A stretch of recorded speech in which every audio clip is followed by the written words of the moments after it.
Alhamdulillahi Rabbil Alamin. Wassalatu wassalamu ala sayyidina Muhammadin wa ala alihi wa sahbihi ajma'in, amma ba'du. Puji syukur kita kehadirat Allah yang telah menjadikan langit dan bumi serta seisinya. Segala puji bagi Allah yang telah menjadikan manusia dalam bentuk yang sesempurna mungkin. Tuan-tuan, puan-puan yang dirahmati oleh Allah, muslimin, muslimat rahimakumullah. Diterangkan bahwa sesiapa yang mengucapkan alhamdulillah, puji syukur dengan mengucapkan alhamdulillah dengan niat yang ikhlas, maka dakhalal jannah min ayyi babin jaa syi'ta. Siapa-siapa yang mengucapkan kalimat alhamdulillah dengan hati yang ikhlas, maka masuklah ke dalam surga dari mana pintu yang dia kehendaki. Hal ini diterangkan dalam kitab Kifayatul Azkiyah. Dan jelaslah bagi kita bahwa apapun yang Allah berikan, nikmat yang Allah berikan terhadap kita, maka hendaklah kita mensyukurinya. Bukankah Allah di dalam Al-Qur'an-Nya telah menjelaskan, la in syakartum la azidannakum wa la in kafartum inna azabi lasyadid. La in syakartum, jikalau kalian semuanya syukur atas apa nikmat yang telah saya berikan kepadamu, maka la azidannakum, niscaya aku akan menambahkan nikmat kepadamu. Kita oleh Allah diberi nikmat berupa kesehatan, yang kadangkala kita salah mengartikan sebuah kata nikmat. Nikmat seringkali kita artikan dengan harta, dengan harta benda. Kalau Allah memberikan harta benda, itu yang kita sebut dengan nikmat. Tetapi sesungguhnya nikmat yang diberikan oleh Allah ada kalanya berupa nikmat kesehatan. Kesehatan kita digunakan untuk apa pada tiap harinya? Kaki kita yang sehat digunakan untuk apa melangkah pada tiap harinya? Tangan kita yang sehat digunakan untuk apa tiap harinya? Maka semuanya itu harus kita syukuri. Dengan cara apa?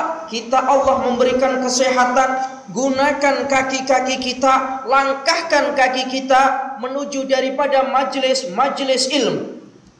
Diterangkan bahwa man salaka tariqan yaltamisu ilal ilm. Gimana itu hadisnya? Siapa-siapa yang berjalan, yang jalannya itu menuju kepada majelis ilmu, maka Allah akan sahalallahu lahu tariqan ilal jannah. Maka Allah akan memudahkan bagi mereka yang menjalankan kakinya kepada majelis ilmu, Allah akan memudahkan jalan baginya menuju kepada surga.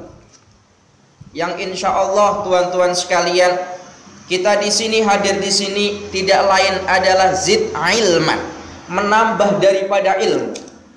Diterangkan bahwa tidak asing bagi kita, talabul ilmi faridatun ala kulli muslimin wa muslimatin. Menuntut ilmu itu hukumnya wajib bagi umat Islam laki-laki, baik Islam laki-laki ataupun Islam perempuan. Di sini menggunakan kata muslimin wa muslimatin, yang tidak ada perbedaan apakah dia kecil, apakah dia muda, apakah dia dewasa, apakah dia tua. Yang penting Islam laki-laki perempuan wajib menuntut ilmu.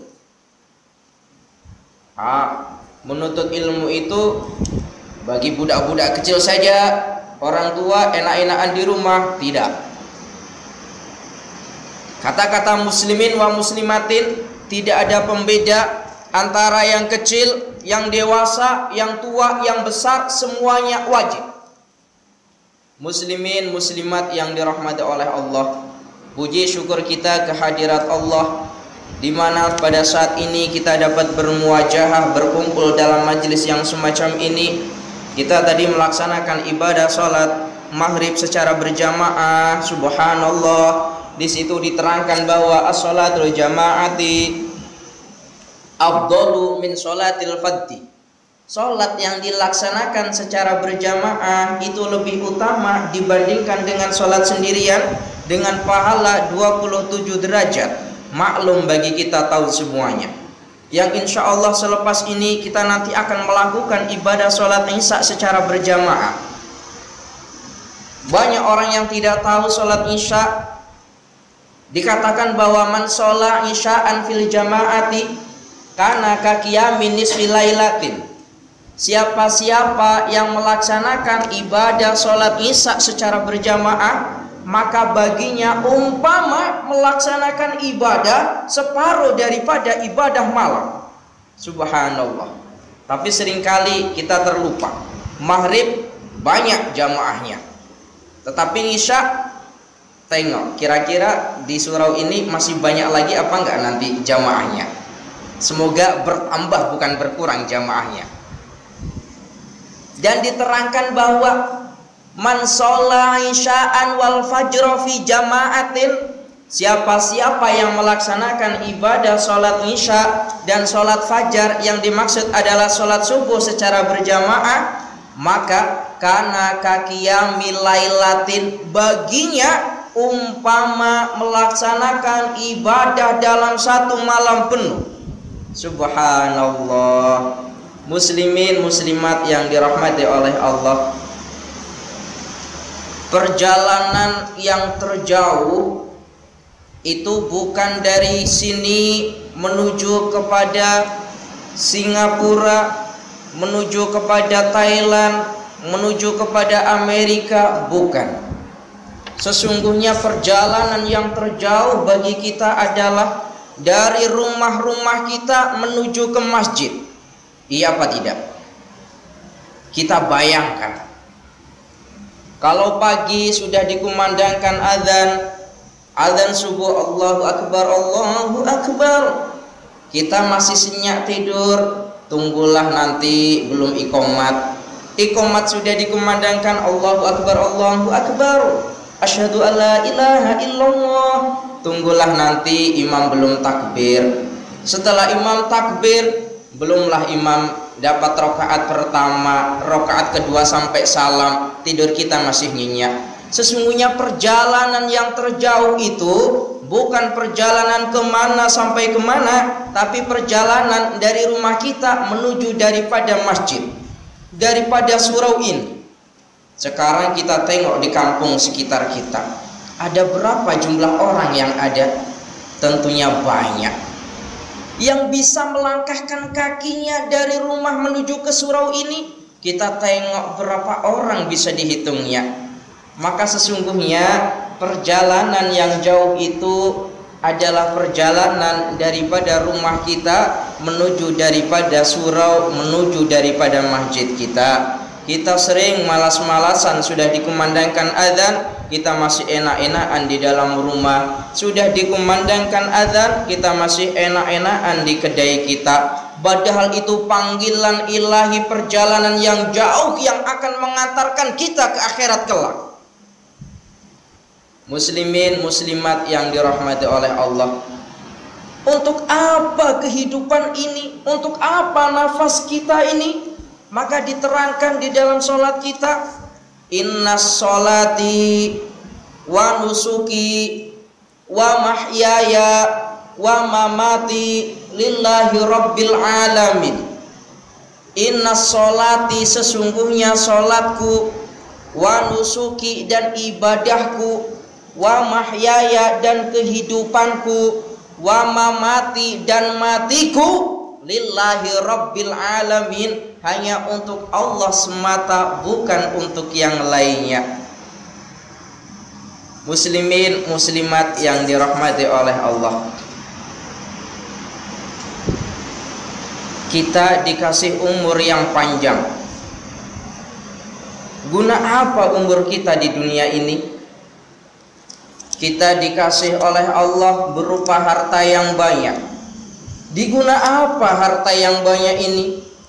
Allah memberikan kita perhiasan permata yang banyak, Untuk apa perhiasan permata yang banyak kita simpan di dalam rumah itu, yang pada hakikatnya harta-harta yang kita simpan berupa kereta bagus kita, rumah bagus kita, perhiasan bagus kita, ini merupakan barang-barang yang akan hilang pada akhirnya. Muslimin muslimat yang dirahmati oleh Allah, pada akhirnya nanti manusia akan dikumpulkan menjadi satu. Pada akhirnya nanti setelah tiada hari, tiada bulan, tiada tahun, manusia akan terkumpul menjadi satu. Yang kemudian setelah manusia terkumpul menjadi satu, maka Allah akan membagi menjadi dua golongan. Golongan yang pertama, fariqun fil jannah. Golongan yang kedua, fariqun fis sa'ir. Satu kelompok masuk ke dalam surga, sedangkan satu kelompok lagi masuk ke dalam neraka. Siapakah orang-orang yang masuk ke dalam neraka? Golongan fariqun fis sa'ir. Siapakah golongan-golongan yang akan masuk ke dalam neraka itu? Tentunya orang-orang yang musyrikin, yang menyekutukan Allah, orang-orang kafir, dan bukan orang-orang yang beriman dan bertakwa.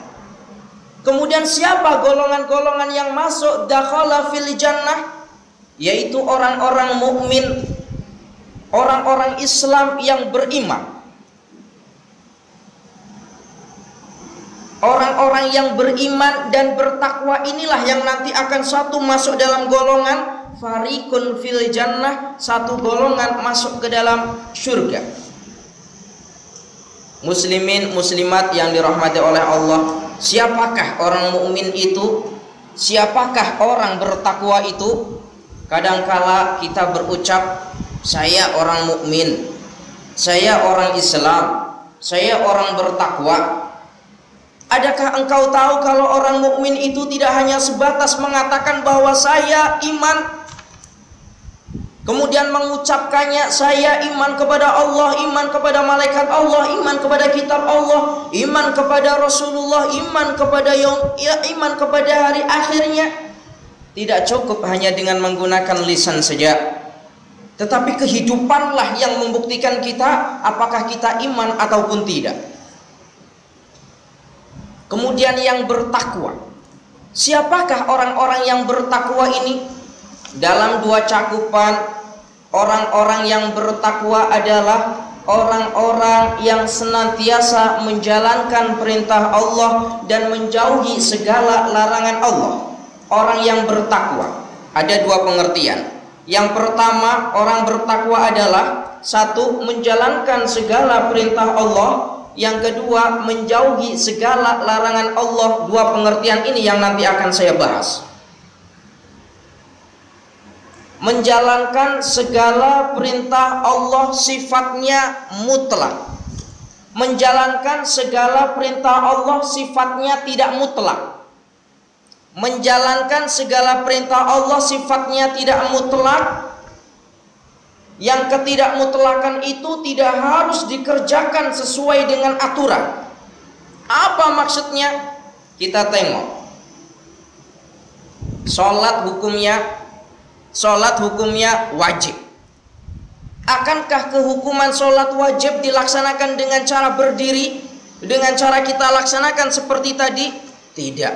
Tetapi menurut kemampuan kita melakukan ibadah sholat yang wajib, kalau dengan berdiri kita tidak mampu, maka boleh dengan sambil duduk. Duduk sudah tidak mampu, maka boleh dengan sambil tiduran. Tiduran juga tidak mampu, maka boleh dengan bahasa isyarat. Bahasa isyarat juga sudah tidak mampu, berarti orang ini sudah kena disolati.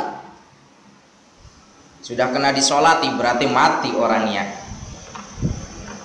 Maka sifatnya tidak mutlak, sesuai dengan kemampuan kita menjalankan segala perintahnya. Allah memerintahkan kita al-hajju ashhur, naik haji. Naik haji hukumnya wajib. Akankah kewajiban naik haji itu mutlak bagi semua umat Muhammad? Tidak. Tetapi hanya bagi orang-orang yang mampu sahaja. maka sifatnya tidak mutlak, hanya bagi orang yang mampu sahaja. Zakat, Allah memerintahkan setiap hambanya untuk zakat. Adakah hukum zakat ini wajib bagi semua umat Muhammad? Jawabannya iya, bagi mereka yang mampu. Yang tidak punya harta benda sama sekali, maka gugurlah kewajiban itu. Artinya Allah memerintahkan sesuatu kepada umat Muhammad ini sesuai dengan kemampuan, kadar kemampuan masing-masing. Kalaupun tidak mampu, maka bolehlah melakukan dengan cara yang lainnya, seperti tadi yang saya contohkan, ibadah sholatnya. Yang kedua, menjauhi segala larangannya. Adapun yang kedua, menjauhi segala larangannya, ini sifatnya mutlak. Allah melarang kepada umat Muhammad untuk melakukan perbuatan sesuatu, Allah melarangnya, maka ini mutlak, tidak boleh dikerjakan meskipun itu hanya sedikit. Apa contohnya, Ustadz? Allah melarang bagi umat Muhammad untuk mengambil hak milik orang lain. Mencuri hukumnya haram. Adakah hukum keharaman Allah melarang mencuri itu? Ustadz, kalau mencuri banyak haram, tapi kalau mencuri sedikit saja Ustadz, gimana Ustadz? Tetap haram. Mutlak, banyak sedikit, mutlak haram. Yashrabul khamra, minum khamr, hukumnya haram. Adakah keharaman minum khamr? Adakah keharaman minum khamr kalau sudah habis dalam satu botol baru dihukumi haram? Tidak.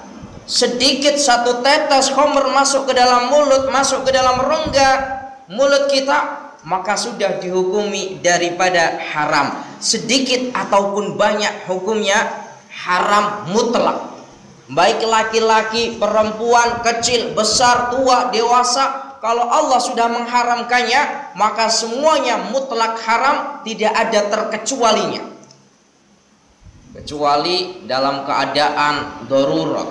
Dalam keadaan darurat, seperti contoh kita hidup, kita ada di dalam padang pasir semisal, yang di sana tidak ada air sama sekali, sedangkan kita menemukan daripada arak, yang ketika kita tidak minum daripada arak itu, maka kita bisa mati. Maka bolehlah bagi orang itu minum arak sekedar untuk menyambung daripada hidupnya.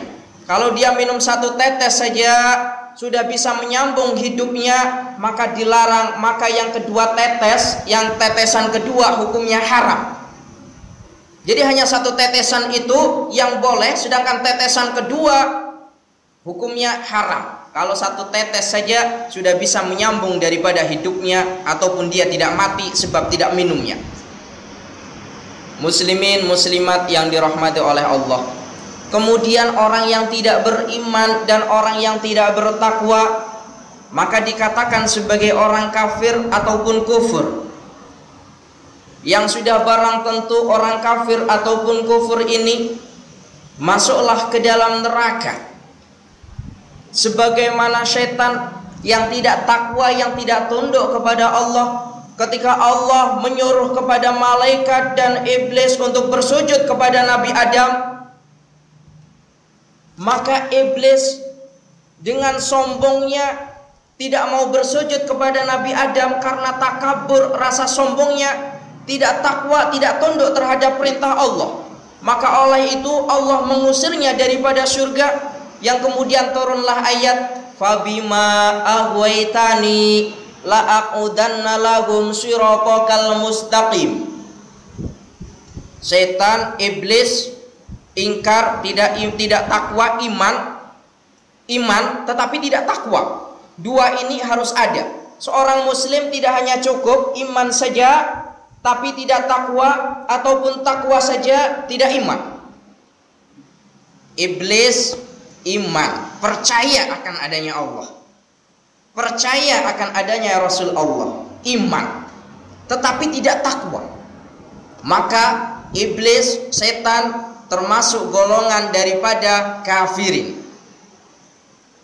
Iman, takwa harus ada pada diri seorang muslimah, harus ada pada diri seorang muslim, tidak hanya satunya saja. Setan sebab tidak takwa, iblis sebab tidak takwa kepada Allah Azza wa Jalla, maka Allah mengusir daripada surga. Fabima aghwaytani la aqudanna lahum siratal mustaqim. Wahai Allah, sebab engkau mengusir saya, kata setan, sebab engkau mengusir saya daripada surga, maka aku akan menggoda manusia-manusia yang beriman berpaling daripada siratal mustaqim, berpaling daripada jalan yang lurus. Siapa mereka yang digoda oleh syaitan untuk berpaling daripada siratal mustaqim? Yang hadir di sini semuanya, saya, kamu semuanya, kalian semuanya, orang yang beriman bertakwa, inilah yang menjadi sasaran iblis syaitan untuk digoda sehingga kita akan berjalan tidak jalan sesuai dengan syariatnya, berjalan tidak jalan yang siratal mustaqim. Dengan cara apa syaitan menggoda manusia yang beriman dan bertakwa? Dengan cara apa, muslimin muslimat? Diterangkan pada ayat di belakangnya, tsumma la'atiyannahum min baini aydihim wa min khalfihim wa an aymanihim wa an syama'ilihim wa la tajidu aktsarahum syakirin.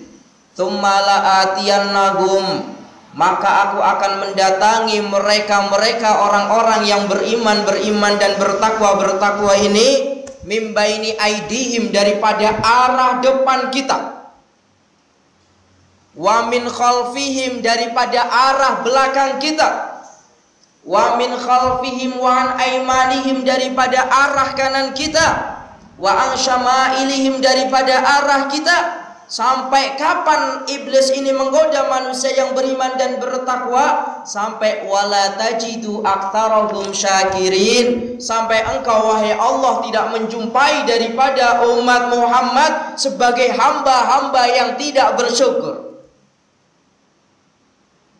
Setan akan menggoda manusia dari arah depannya.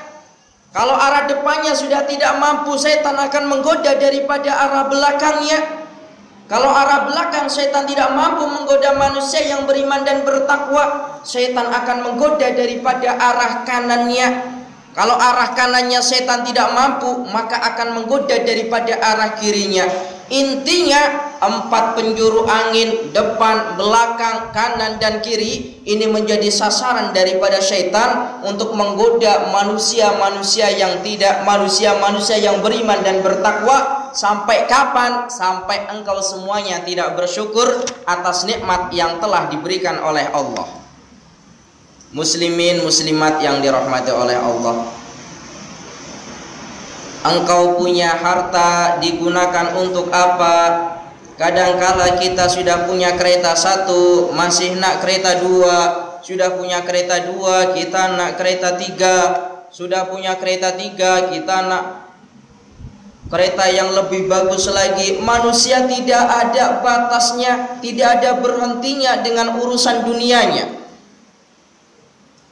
yang pada akhirnya kekayaan sudah terkumpul, kekayaan alam digalinya, dilobanginya, diambilnya emas-emas yang ada di dalam perut buminya. Sehingga tengoklah, sebab dia tidak bersyukur atas apa yang telah diberikan oleh Allah, sehingga Allah menurunkan musibah berupa banjir kemarin.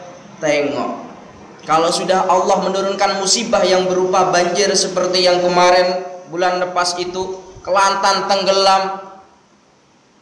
Tidak hanya orang-orang zalim saja yang terkena musibah, di situ orang-orang yang takwa, orang-orang yang soleh-solehah pun terkena daripada musibah itu. Termasuk pondok pesantren yang saya tempati, tuan-tuan sekalian. Barang-barangnya habis di dalamnya, lemari-lemari habis semuanya sebab banjir ini. Salah siapa ini? Orang-orang yang tidak bersyukur. Sudah dikasih kekayaan oleh Allah, tapi masih juga pohon-pohon yang ada di hutan ditebanginya, sehingga tengoklah Allah menimpakan musibah semacam itu. Muslimin muslimat yang dirahmati oleh Allah, kehidupan ini terbagi menjadi dua. Kehidupan ini terbagi menjadi dua. Yang pertama kehidupan khayali, yang kedua kehidupan hakiki. Kehidupan khayali dan kehidupan hakiki. Apa kehidupan khayali ini? Kehidupan khayali adalah kehidupan yang mana di dalam kehidupan itu semuanya akan rusak pada akhirnya. Kita muda, masa muda engkau sampai berapa tahun? Adakah 10 tahun yang akan datang engkau masih muda lagi? Maka semuanya akan rusak. Engkau sekarang umur 20 tahun, untuk umur 50 tahun, 60 tahun lagi mungkin kita sudah tidak ada di dunia ini. Kereta kita bagus, adakah kereta bagus ini 10 tahun yang akan datang masih bagus? Maka ini yang disebut dengan kehidupan khayali, kehidupan yang ada akhirnya, yang ada rusaknya pada akhirnya. Namun di sana yang kedua ada kehidupan, yang kehidupan itu disebut dengan kehidupan hakiki. Bila kehidupan hakiki ada, kelak di akhirat yang orang bisa merasakan kehidupan hakiki adalah orang-orang yang selama amal kebaikannya di dunia ini senantiasa, orang-orang yang senantiasa ketika masa hidupnya di dunia ini senantiasa menjalankan segala perintahnya dan menjauhi segala larangannya. Wa insyaallah ketika nanti di akhirat orang-orang inilah yang akan menikmati daripada kehidupan hakikinya. Muslimin muslimat yang dirahmati oleh Allah. Di awal tadi saya jelaskan tentang ilmu. Kita kembali sedikit tentang ilmu. Di sini di setiap kali saya adakan tadzkirah semacam ini, saya bawa buku catatan, saya bawa ringkasan tulisan saya yang saya tulis. Jadi nanti muslimin muslimat silakan yang hendak mengambil daripada tulisan-tulisan saya untuk dibawa pulang, silakan di belakang sana nanti boleh ambilnya, silakan. Setiap kali saya tadzkirah di masjid dan surau, saya bawa tulisan semacam ini, saya tulis. Silakan para muslimin muslimat untuk bawanya nanti ambil di belakang sana. Muslimin muslimat yang dirahmati oleh Allah, sungguh baginda Nabi Muhammadin sallallahu alaihi wasallam meninggalkan kita tidak mewariskan apapun. Baginda Nabi tidak mewariskan berupa perhiasan yang banyak, tidak mewariskan berupa kerajaan yang mewah, kerajaan yang mewah, tidak sama sekali tidak mewariskannya. Tetapi baginda Nabi mewariskan, yaitu berupa al-ilmu warasatul anbiya, ilmu adalah warisan para nabi. Sehingga Sayyidina Ali pernah ditanya oleh para sahabat, wahai Sayyidina Ali, ilmu dibandingkan dengan harta, lebih mulia mana ilmu dibandingkan dengan harta? Maka Sayyidina Ali mengatakan, ilmu jauh lebih mulia dibandingkan dengan harta dengan 10 kemuliaannya. 10 perbandingan ilmu lebih mulia dibandingkan dengan harta, kata baginda Sayyidina Ali. Apa itu? Yang pertama, ilmu lebih utama dibandingkan dengan harta. Ilmu merupakan warisan para nabi, sedangkan harta warisan Qarun yang dikutuk oleh Allah sebab tidak bersyukur atas apa yang telah diberikannya. Ilmu warisan baginda Nabi, sedangkan harta warisan Qarun yang semuanya insya Allah sudah tahu ceritanya Qarun. Jadi harta warisan Qarun, ilmu warisan baginda Nabi. Lebih mulia mana antara Qarun dengan baginda Nabi? Tentulah mulia baginda Nabi yang sampai saat ini kita hidup terbebas daripada alam kejahiliannya. Tentu ini sebab baginda Nabi. Kita punya akhlakul karimah, akhlak seperti baginda Nabi, ini sebab baginda Nabi. Kalau kita tengok kehidupan terdahulu zaman jahiliyahnya, banyak para orang-orang jahiliyah yang menguburkan hidup-hidup bayinya, bayi perempuannya, tengok. Tetapi setelah adanya baginda Nabi, Justru baginda Nabi memuliakan perempuannya. Dikatakan bahwa perempuan akan masuk surga jikalau dia, Allah memanjakan di dalam hadis qudsinya, Allah memanjakan perempuan yang senantiasa mudah masuk surga jikalau perempuan ini yang pertama dia melakukan ibadah sholatnya, yang kedua perempuan menjaga kehormatannya, yang ketiga perempuan ini taat kepada suaminya. Maka ketika ini dilakukan oleh perempuan, maka dakhalal jannah min ayyi babin jaa syi'ti, masuklah pintu surga dari mana engkau mau. Setelah baginda Nabi memuliakan perempuan, bukan merendahkan perempuan seperti yang dilakukan orang-orang jahiliyah. Kalau punya anak perempuan maka ditanamnya hidup-hidup. A'udzubillah min dzalik. Sekarang sudah tidak ada. Muslimin muslimat yang dirahmati oleh Allah. Yang kedua, ilmu lebih utama dibandingkan harta, sebab ilmu akan senantiasa menjaga diri kalian, sedangkan harta kekayaan harus dijaga oleh engkau. Ilmu akan menjaga engkau, sedangkan harta kekayaan justru engkau yang akan menjaga harta-harta kamu. Tidak ada orang yang mencuri ilmu. Saya akan curi ilmu kamu. Jangankan kamu curi, datang ke saya. Ilmu apa yang kamu nak? Ilmu apa yang nak kamu dapat? Ilmu apa yang nak kamu belajari? Saya kasihkan semuanya. Tetapi kira-kira kalau orang datang ke kalian meminta uang, semisal meminta harta, kira-kira kamu berikan apa enggak? Oh, tunggu dulu. Ini harta digunakan untuk apa? Kalau digunakan untuk kebajikan, untuk pembangunan masjid, pondok pesantren, berikan. Tetapi kalau untuk hal yang maasi, maka jangan berikan. Karena harta yang engkau berikan untuk perbuatan maksiat, maka engkau syarikan lahu, engkau bagikan teman yang melakukan perbuatan maasi dosa tersebut. Tidak ada ubahnya. Ada orang yang nak minum khamr, tidak punya uang, minta kepada kamu, engkau berikan uang itu, maka sama saja engkau yang memberikan uang dengan orang yang meminum khamr, hukumnya sama.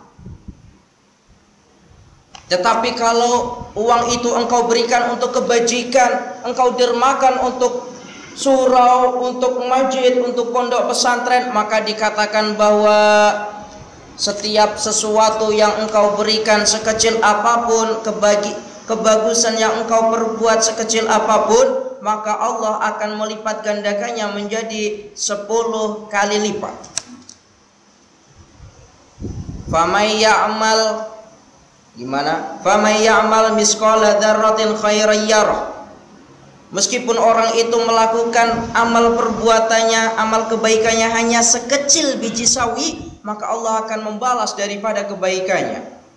Muslimin muslimat yang dirahmati oleh Allah, kadangkala ketika kita punya uang dan kita nak dermakan ke masjid, kita nak dermakan ke pesantren, kita nak dermakan ke surau, kadangkala kita berpikir nanti uang saya terkurang, saya tak kembali kaya lagi, akan jatuh miskin. Tidak. Dikatakan bahwa siapa-siapa yang berbuat satu amal kebaikan saja, maka Allah akan melipat gandakannya menjadi 10. Kalau sekarang kalau engkau menderma, maka janganlah hitung secara matematik, maka hitunglah secara Al-Quran.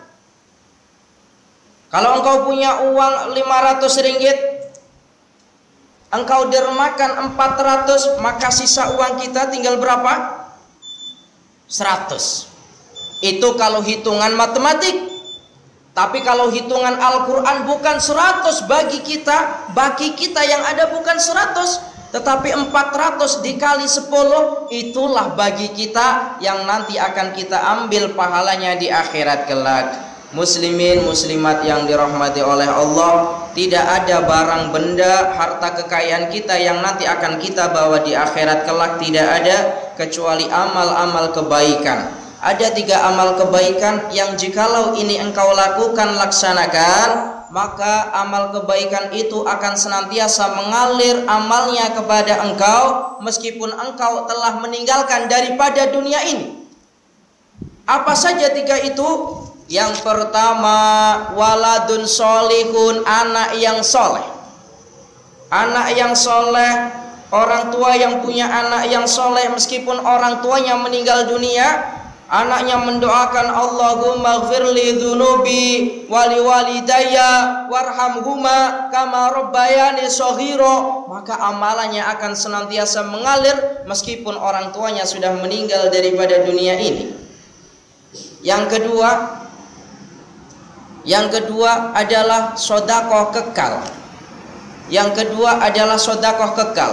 Uang yang engkau berikan RM1, RM2 untuk pembangunan daripada surau ini, untuk kebajikan daripada surau ini, meskipun engkau telah meninggal, uang yang engkau dermakan untuk pembangunan daripada surau ini dan surau ini masih digunakan untuk beribadah, maka selama itu amalan-amalan engkau, pahalanya bagi orang yang menggunakan daripada surau ini akan mengalir terhadap diri engkau meskipun engkau telah meninggal dunia. Yang kedua. Yang ketiga, ilmu yang bermanfaat.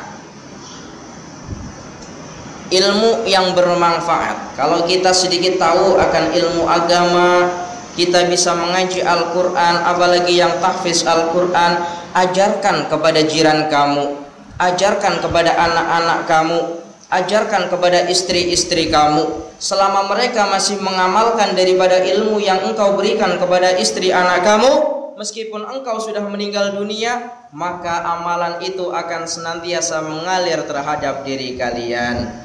Muslimin muslimat yang dirahmati oleh Allah. Isya pukul berapa? Sudah masuk isya. Boleh saya minta waktu sekejap lagi? Sekejap lagi. Yang ketiga, ilmu lebih utama dibandingkan dengan harta.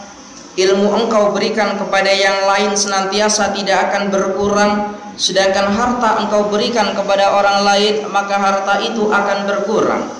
Ilmu yang engkau punya, engkau hafal Al-Quran 30 juzuk, engkau ajarkan kepada murid-murid engkau ajarkan kepada jiran-jiran engkau, maka ilmu itu senantiasa tidak akan berkurang, justru akan bertambah. Hafalan engkau akan semakin ingat, bukan semakin lupa. Maka ilmu semakin diberikan, bukan semakin berkurang, tetapi akan semakin bertambah. Tetapi kalau harta kita berikan, maka harta itu semakin lama akan semakin berkurang. Ini perbedaan mulianya ilmu dibandingkan dengan harta. Adapun yang keempat, ilmu lebih baik daripada harta, karena ilmu tidak dapat dicuri oleh orang lain, sedangkan kekayaan harta benda kita dapat dicuri oleh orang lain. Jangankan ilmu nak dicuri oleh orang lain, jangan mencuri, datanglah ke tempat saya. Ilmu apa yang nak engkau pelajari, tafsir Al-Quran, fiqh, hadis, datanglah ke rumah saya, akan saya sampaikan ilmu yang engkau nak. Tetapi kalau harta semakin diberikan akan semakin habis. Bahkan harta yang kita parkir, kereta kita yang ada di luar sana memungkinkan untuk hilang. Ilmu tidak akan pernah hilang, tidak akan pernah dicuri, tetapi harta kita akan senantiasa bisa hilang, senantiasa bisa dicuri. Muslimin muslimat yang dirahmati oleh Allah, di sini sebenarnya saya akan menerangkan, akan membahas tentang dua tajuk. Yang pertama ilmu dan keutamaannya, yang kedua perbuatan syirik dan dosanya. Karena keterbatasan waktu yang ada, yang biasanya kalau saya semacam ini 2 jam 3 jam belum selesai, tapi karena keterbatasan waktu, maka muslimin muslimat yang dirahmati oleh Allah, sudah saya rangkum isi daripada tadkirah saya dalam tulisan ini. Silahkan nanti diambil di sana, apa-apa yang saya sampaikan dan belum saya sampaikan di sana saya ringkasnya. Ihdinas siratal mustaqim. Sedikit saya minta waktunya, saya perkenalkan diri. Nama saya Ahmad Sya'roni. Saya pengajar daripada Pondok Tahfiz di Pasir Mas, Kelantan. Saya dari Indonesia, tepatnya di Jawa Timur, Surabaya, Jawa Timur. Di sini mungkin saya jauh lebih muda daripada muslimin muslimat sekalian, bukan berarti saya lebih pandai ataupun saya tidak sopan. Di sini saya tidak lain hanya berbagi ilmu, kita belajar bersama.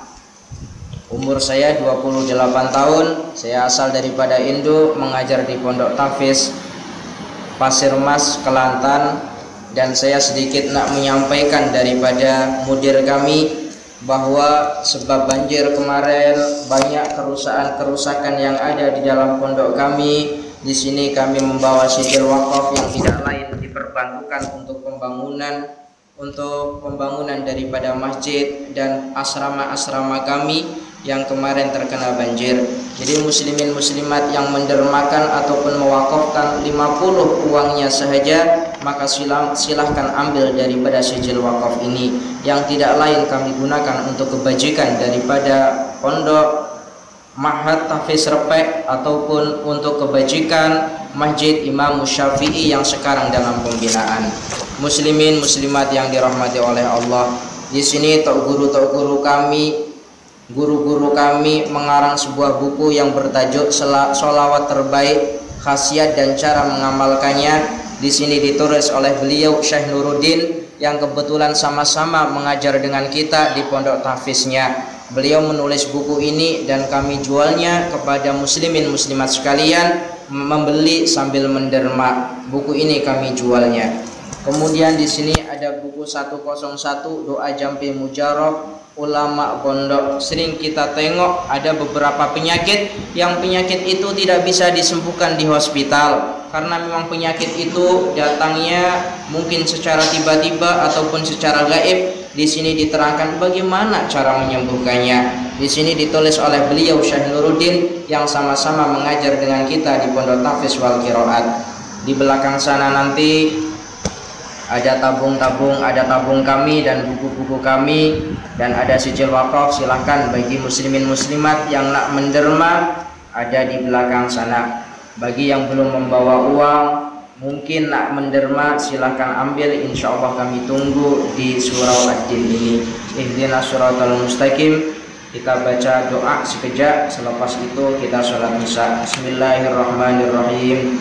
Allahumma sholli ala sayyidina Muhammad wa ala ali sayyidina Muhammad hamdan yuwafi ni'amahu wa yukafi'u mazidah. Ya Rabbana lakal hamdu kama yanbaghi li jalali wajhika wa 'azimi sultanik. Allahumma sholli ala sayyidina Muhammadin bil qulubi wa dawaiha wa 'afiyatil abdani wa shifaiha wa nuril absari wa dhiyaiha wa qutil arwahi wa hidaiha wa ala alihi wa sahbihi wa sallam. Allahumma sholli ala nuril anwar wa sirril asrar wa tiryaqil akhyar wa miftahi babil yasar sayyidina Muhammadin al-Mukhtar wa alihi al-adhar wa ashabil akhyar adada ni'amillahi wa ifdalih. Wa sallallahu ala sayyidina Muhammadin wa ala alihi wa sahbihi wa baraka wa sallam.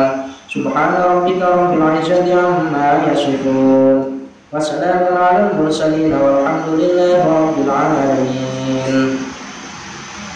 Mohon maaf apabila ada kesalahan. Insyaallah kita jumpa di lain masa. Ihdinas siratal mustaqim. Assalamualaikum warahmatullahi wabarakatuh.